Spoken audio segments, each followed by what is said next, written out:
الحمد لله رب العالمين، والصلاة والسلام على خير خلق الله سيدنا محمد صلى الله عليه وسلم وعلى آله وصحبه وسلم. الفيديو ده يا جماعة بيبين قد ايه ان الشغل كان امبارح كان ضعيف جدا. وانا امبارح والله العظيم عملت اوردر واحد وروحت، وبقيت اتنقل ما بين اندرايفر وما بين ابلكيشن مرسول، وانا اهو بثبت لكم. عملت تسجيل شاشة وبوريكم الاوردرات شكلها ايه. معظمها بعيد، لا اما بمبالغ كبيرة.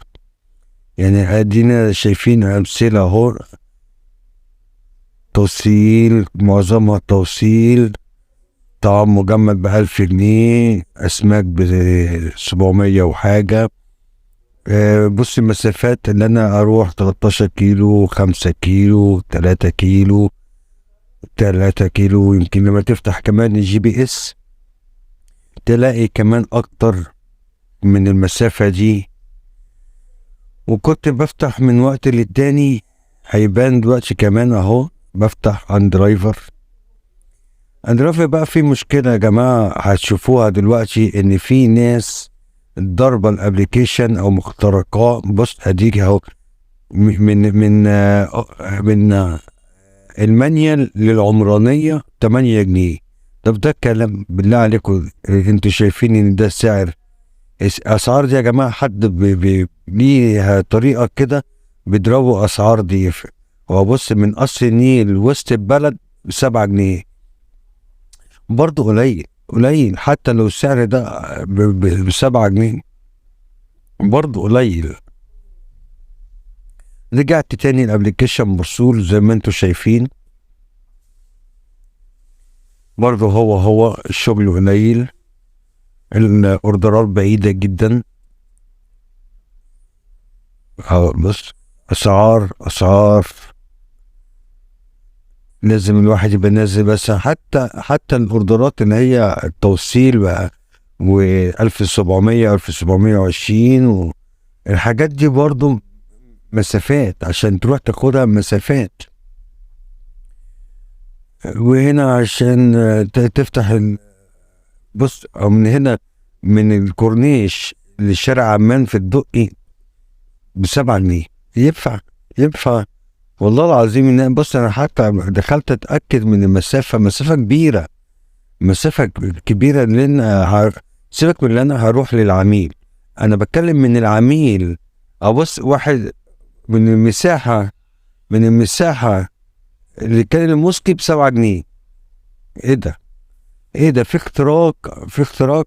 وهنا ابص 5 كيلو. شايفين يا جماعه من الاي للبي، الاي الازرق والبي الاخضر 5 كيلو و300 متر. بكام بقى الباشا؟ ب8 جنيه. شايفين ده اندرايفر، خلي بالكم عشان تبقوا مركزين معايا. من عبد العزيز آل سعود المانيال اللي العمرانيه. بص دي العمرانيه كمان قريب من مستشفى الصدر كمان. يعني 5 كيلو، انت لما تفتح الجي بي اس هتلاقيها حوالي 6-7 كيلو. بكام بقى؟ حضرته حاطط لي 8 جنيه. وتلاقي في ناس شغاله عند درايفر مش واخده بالها، مش ممكن تقبل. ما هو بقى اللي بيلحق في درايفر اللي يلحق. لو ما خدش باله هيروح للعميل يضرب 6-7 كيلو، وكيلو زيهم مثلا عقبال ما يوصل للعميل ادي 8 كيلو ب7 جنيه. عشان كده انت هتلاحظوا دلوقتي في الفيديو اللي انا بسجله دوت، هتلاقوني اتقفلت من اندرايفر ورحت قافلها خالص وخليتني على مرسول. فضلت لغايه ما عرفت في الاخر خالص، عرفت اخد اوردر كشري التحرير. والله يعني هو ده المناسب. حتى كان رايح فيصل، لكن مفيش حاجه قريبه مني هنا. بص كله مسافات 4 كيلو 7 كيلو. مفيش اي حاجه من الدق ظهرت غير اوردر واحد كشري التحرير. انا بقى مش عارف فعلا الشغل كان اليوم ده ضعيف. اليوم دوت كان ضعيف، ولا المكاتب واخده الاوردرات القريبه اللي في زون الدقي. ما فهمونا بقى يا جماعه. انا مش شايف غير اوردرات كلها توصيل، وكلها بص مبالغ 1700 والكلام دوت. طب انا ما بنزلش بالمبلغ ده، انا بنزل ب 200 300 جنيه، دول على قد وعلى قد امكانياتي. طيب لما هلاقي الاوردرات كلها طعام مجمد وتوصيل 1000 جنيه واوردرات عالية قوي وبره الزون، سيبك من بره الزون يعني مفيش مشاكل، بس برضو حتى اللي بره الزون اهو 17 كيلو و انا يعني حتى لو هروح بره الزون مش هبعد، واخد بالك. ففي انا مش عارف واللي انا بقوله صح ولا غلط. اكتبوا لي في التعليقات، اكتبوا لي في التعليقات الشغل شكله ايه الايام دي، الدنيا ماشيه معاكم. يا ريت كل واحد يقول هو شغال في زون ايه، يكتب لي في تعليق كده وشكل الشغل عنده شكله ايه. يا جماعه معلش معلش استحملوني بس عشان نحاول نرجع مرسول زي الاول. اكتبوا لي كومنتات، انا شغال في الزون مثلا الدقي والشغل كان كويس او كان وحش. انا شغال في زون المعادي والشغل كان حلو وكان وحش. انا شغال في التجمع والشغل كان حلو ولا كان وحش. بلاش حتى على كلام الشغل امبارح، لا، على مدار الاسبوع اللي فات كله او المدار اليومين اللي فاتوا، اليومين الثلاثه اللي فاتوا دول. بالله عليكم، بالله عليكم، عشان انا حاسس. هل انا الوحيد اللي حاسس ان في مشكله في مرسول؟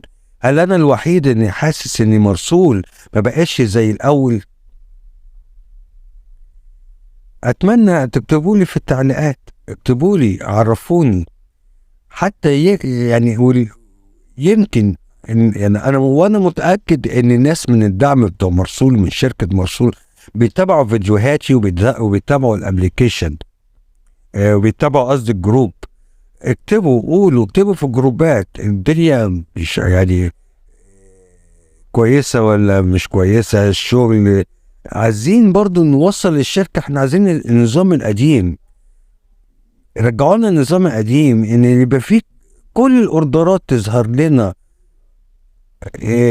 بالذات الاوردرات، معلش سامحوني، بالذات الاوردرات بتاعت آه الدقي وسط البلد. عايزين نعرف